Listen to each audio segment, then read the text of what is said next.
In 1907, Britain and France embraced Russia. They used honey,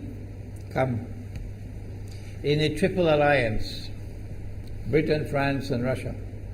And the honey that they used to trap Russia was that if we win the war that's coming with the Ottoman Empire, you will get Constantinople, which is what Russia wants. But they promised Russia one thing through the front door, and they took it back through the back door, like what they did to the Arabs. These are people with PhDs in deception. If they tell you that the sun is shining, don't believe them.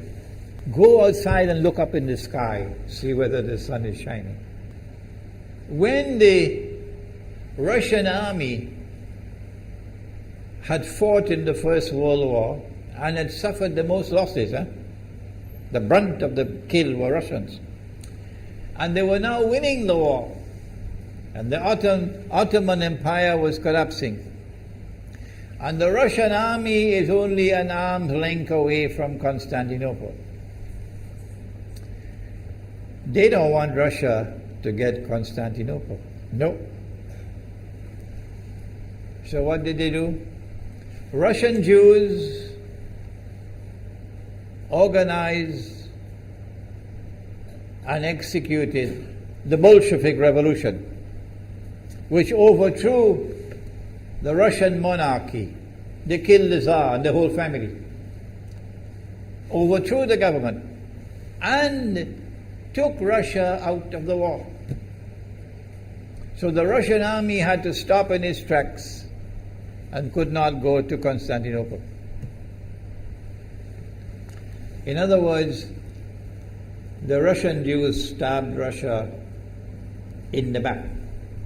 They did more than that. They brought communism. Communism is not Russian. These dum-dums don't understand that.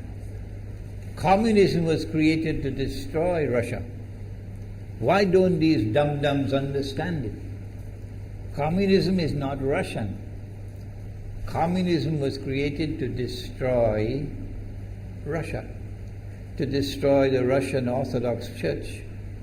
So they brought communism in the Soviet Union.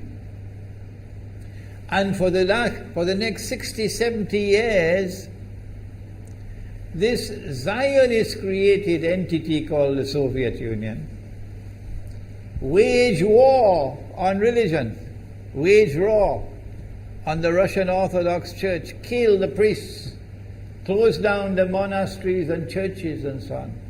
60, 70 years.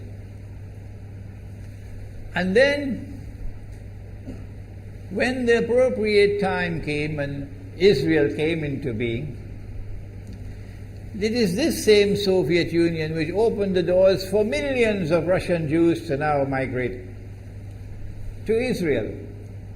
If you go to Israel today, you might believe you're in Russia. So many people speaking Russian. These are the Russian Jews. And then the Soviet Union, 6 years after Israel came into being, did something strange and mysterious. Crimea is Russian territory. Crimea is a part of Russia. The Soviet Union decided to give Crimea as a gift to Ukraine. Why did they do that? The historians don't tell you. So let Imran tell you. They gave Crimea to Ukraine in order to stab Russia in the back one more time. Because if Russia loses Crimea, it will enhance Israel's security. The Russian Navy is based in Crimea. And there is a straight line from Crimea to Constantinople. To get out of the Black Sea and to get into the Mediterranean Sea, you got to pass through the Bosphorus. And the city of Constantinople is located right there on the Bosphorus. So they gave Crimea as a gift to Ukraine. They never bothered to consult the people of Crimea and get their consent. No.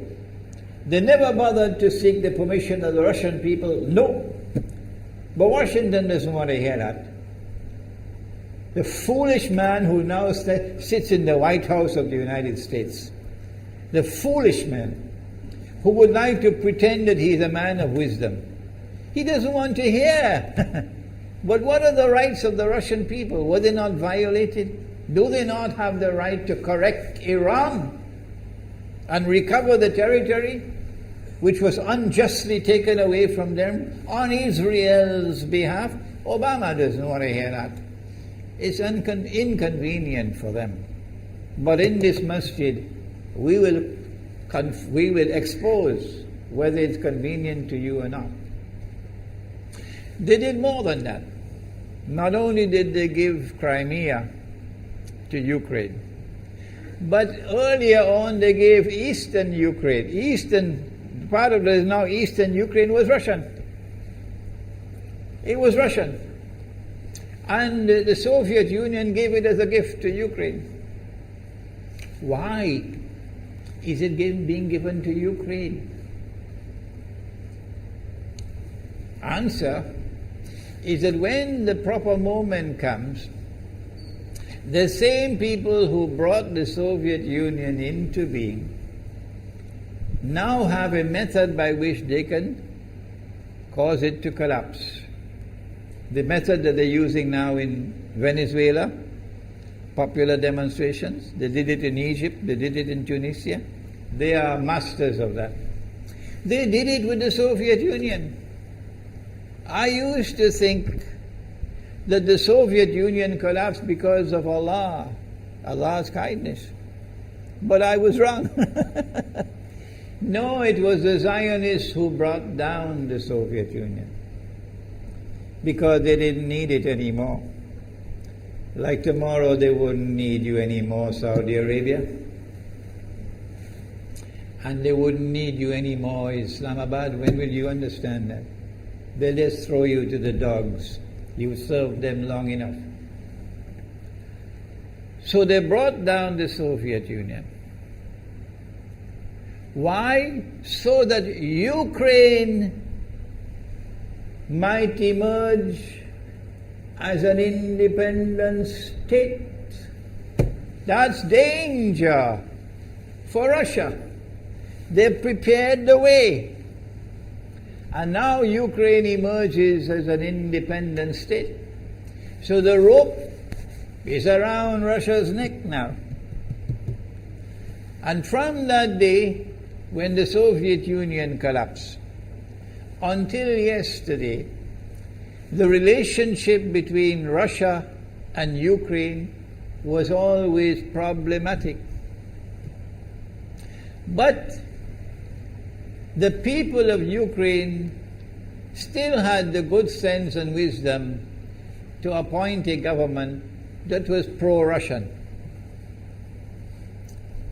The Zionists decided it's time for us to use our, the street demonstrations. And last October, November, December, the world witnessed Caracas all over again. And eventually, the Zionists got what they wanted. You have the money, and you can send in your special people, snipers who will kill, and so on, throw petrol bombs and so on. And eventually they got what they wanted. They created enough havoc. May Allah protect Malaysia from that. Ameen. Ameen. And the president of Ukraine fled. He's a democratically elected according to your method, Mr. Obama, according to your system. He's a legally elected president of Ukraine. And he had to flee. And these hypocrites in Washington and London and Paris who would like us to believe that they are honorable men. They are not. Instead of standing on the side of the legally appointed president and demanding the rule of law, they all showed their colors as hypocrites in immediately recognizing the new government in Ukraine. The new government in Ukraine is anti-Russian. That's what they wanted. That's why they brought down the Soviet Union, to bring in a Ukraine into being as independent state, and then to eventually get an anti-Russian government in Ukraine. If by Allah's kindness Putin had not intervened and been so spectacularly successful, this is what the plan would have been. The new government in Ukraine would have joined NATO, and Russia could not stop it. And when the new government in Ukraine joined NATO, NATO will then send its armed forces into Ukraine. It could include nuclear weapons. Then Ukraine will pick a fight with Russia and decide that Russia must now vacate Crimea.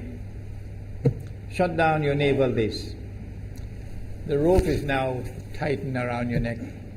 Russia has to put its tail between its legs and withdraw its fleet, Black Sea Fleet, from Crimea. Russia is no longer a naval power. Crick crack, you finish. And Israel will celebrate. That was the master plan. But Allah planned, and Allah's plan was successful. And it is time for the Muslim world to recognize and to see, I cannot influence governments, so what can I do? Don't bother, you waste your time with governments. But the people can understand that this was Allah's plan. They planned, the enemy planned for so long, and at the last moment Allah intervened. And Putin was able to get the people of Crimea to vote in a referendum. And they voted 90-something% in favor of returning to Russia. They were a part of Russia, and they want to return to Russia. So Putin was successful in delivering to the Zionist movement the first defeat it has ever suffered, significant defeat, in the more than 100 years since the Zionist movement was established.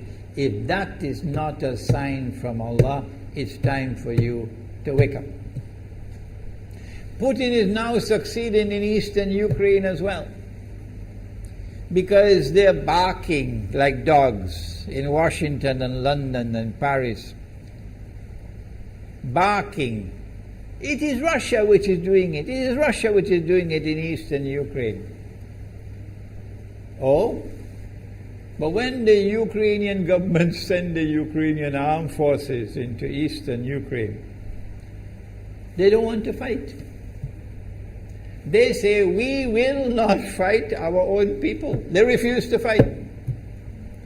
So the only way that the government of Ukraine could now stamp down the insurrection, the popular resistance in eastern Ukraine, is by calling on Washington, come and send your Marines. And then what will Putin do? The Russian armed forces are amassed on the Ukrainian border. So the Ukrainian soldiers are refusing to fight their own people for two reasons. Number one, why should we do your dirty work for you? We're not going to fight our own people. That's not what soldiers are for.